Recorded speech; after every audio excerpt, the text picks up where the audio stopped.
సరిగ్గా తినకపోతే బరువు పెరగడం కష్టమని మనకు తెలుసు. కానీ బాగా తింటున్నా బరువు పెరగకపోతే అది ఖచ్చితంగా సమస్యే. పేగుల్లో పూత వ్యాధులు ఉన్నప్పుడు ఇలాంటి పరిస్థితి ఎదురవుతూ ఉంటుంది. ఇలాంటప్పుడు ఎంతగా తింటున్నా మనకు ఉంటబట్టదు. అస్తమానం పొట్టలో నొప్పి, తరచూ విరేచనాలు వేధిస్తూ ఉంటాయి. తిన్న వెంటనే మల విసర్జనకు వెళ్లాల్సి వస్తుంది.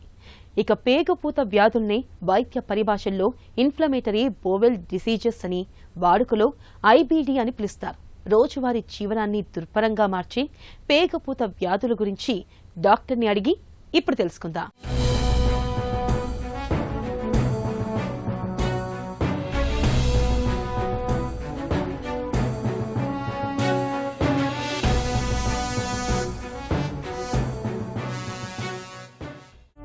ఐబీడీ అంటే ఏంటి?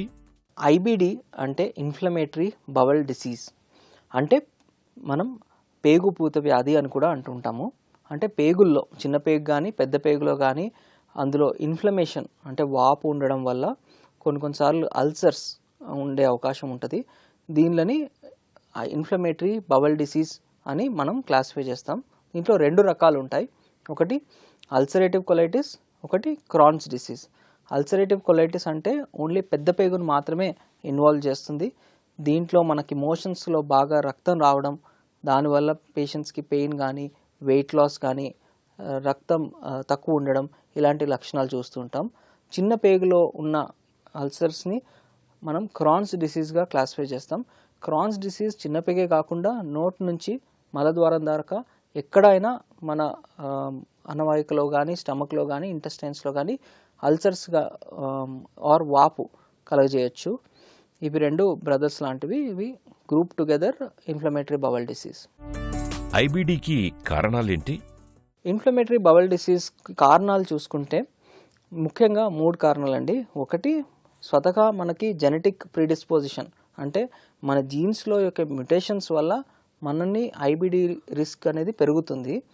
అండ్ ఫ్యామిలీ హిస్టరీ ఉంటే ఐబీడీ ఉండే ఛాన్సెస్ కొద్దిగా పెరుగుతుంది.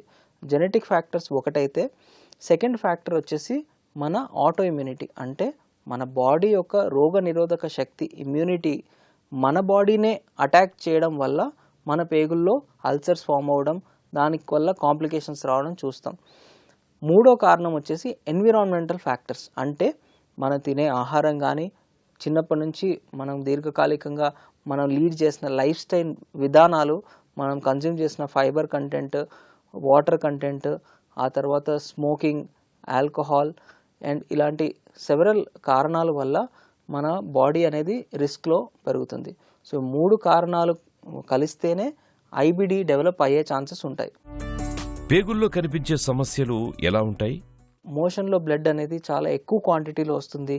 మోషన్స్ విరోచనాలు ఎక్కువ అవుతున్నాయి, రక్త విరోచనాలు అవుతున్నాయి, దీర్ఘకాలికంగా అవుతున్నాయి, మందులు లేదా పైల్స్ ట్రీట్మెంట్తో తగ్గట్లేదు అన్నప్పుడు మనము అల్సరేటివ్ కొలైటిస్ ఏమైనా ఉందా అని నిర్ధారించుకోవడం చాలా ఇంపార్టెంట్. రెండోది, మన క్రాన్స్ డిసీజ్లో లక్షణాలు ఎలా ఉంటాయంటే నోట్లో అల్సర్స్ కానీ రికరెంట్గా పదే పదే రావడం, ముఖ్యంగా కడుపులో నొప్పి, తీవ్రంగా నొప్పి, లేదా పూర్తిగా ఒకవేళ చిన్న పేగు బ్లాక్ అయిపోతే వాంతులు రావడం, కడుపులో ఉబ్బరం, మోషన్ పూర్తిగా ఆగిపోవడం, దీన్ని ఇంటెస్టైనల్ అబ్స్ట్రక్షన్ అని అంటాం. ఇలాంటి సిమ్టమ్స్ కానీ, లేకపోతే మలద్వారం పక్క నుంచి పస్ డిశ్చార్జ్, దీన్ని ఫిస్టులాస్ అంటాం. ఇలాంటి ఫిస్టులాస్, మోషన్ వెళ్ళేటప్పుడు పెయిన్ కానీ, బరువు తగ్గిపోవడం, విటమిన్ డెఫిషియన్సీస్, రక్తం తక్కువ ఉండడం, ఆల్బుమిన్ తక్కువ ఉండడం, ఇలాంటివన్నీ ఫీచర్స్ ఇన్ఫ్లమేటరీ బవల్ డిసీజ్లో చూస్తాం. ఐబీడీ సమస్యల్లో ఏవి ప్రమాదకరం? అల్సరేటివ్ కొలైటిస్లో ఒక్కొక్కసారి ట్రీట్మెంట్ సరిగా తీసుకోకపోతే ఇది ప్రాణాంతకరం అయ్యే అవకాశం ఉంటుంది. దాంట్లో పెద్ద పేగు మొత్తం చాలా వాపయి మెగాకోలాన్ అంటాం, టాక్సిక్ మెగాకోలాన్. ఇలాంటి కాంప్లికేషన్ చాలా ప్రాణాంతకరం ఉండి అప్పుడు ఆపరేషన్ ఒకటే మార్గం ఉండే అవకాశం ఉంటుంది. ముందు మెడికేషన్స్, ఇంజెక్షన్స్ ట్రై చేసి అది ఫెయిల్ అవుతే ఆపరేషన్ కూడా అవసరం పడే అవకాశం ఉంటుంది. అది అల్సరేటివ్ కొలైటిస్లో. క్రాన్స్ డిసీజ్లో చాలా దీర్ఘకాలికమైన కాంప్లికేషన్స్ చూడడానికి ఉంటుంది.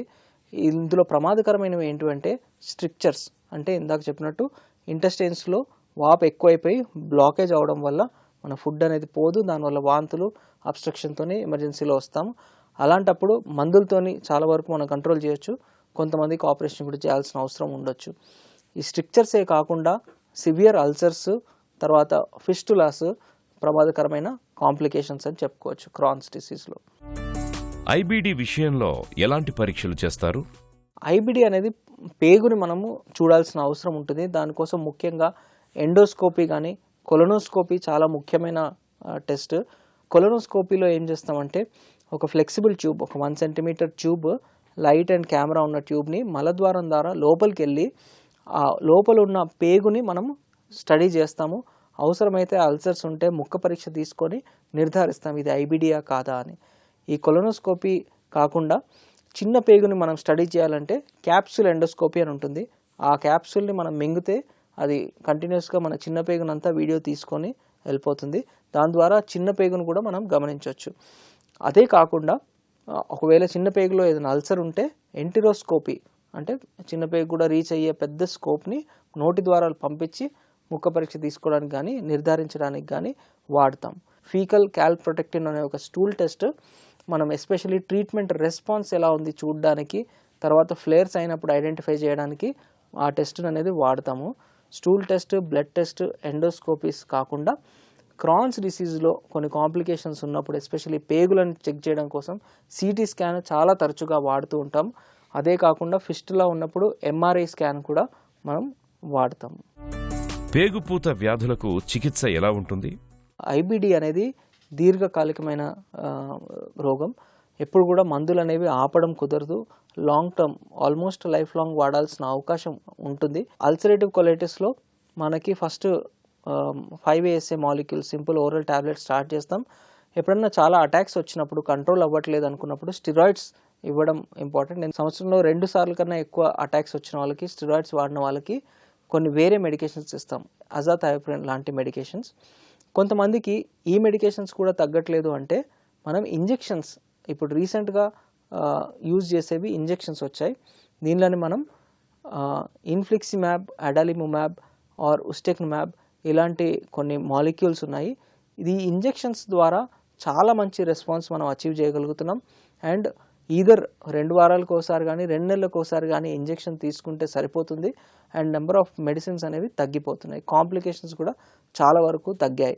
సో ఈ లేటెస్ట్ ఇంజెక్షన్స్ ట్రీట్మెంట్ అనేది మొత్తం ఐబిడి ల్యాండ్స్కేప్ని మొత్తం మార్చేసిందండి. ఇంకొకటి క్రాన్స్లో కూడా ఇదే విధమైన ట్రీట్మెంట్ ఉంటుంది. కాకపోతే అల్సరేటివ్ కొలైటిస్లో మనం స్టెప్ బై స్టెప్ పైకి వెళ్తాము. ఒకవేళ చిన్న మెడిసిన్స్తో తగ్గకపోతే పైకి.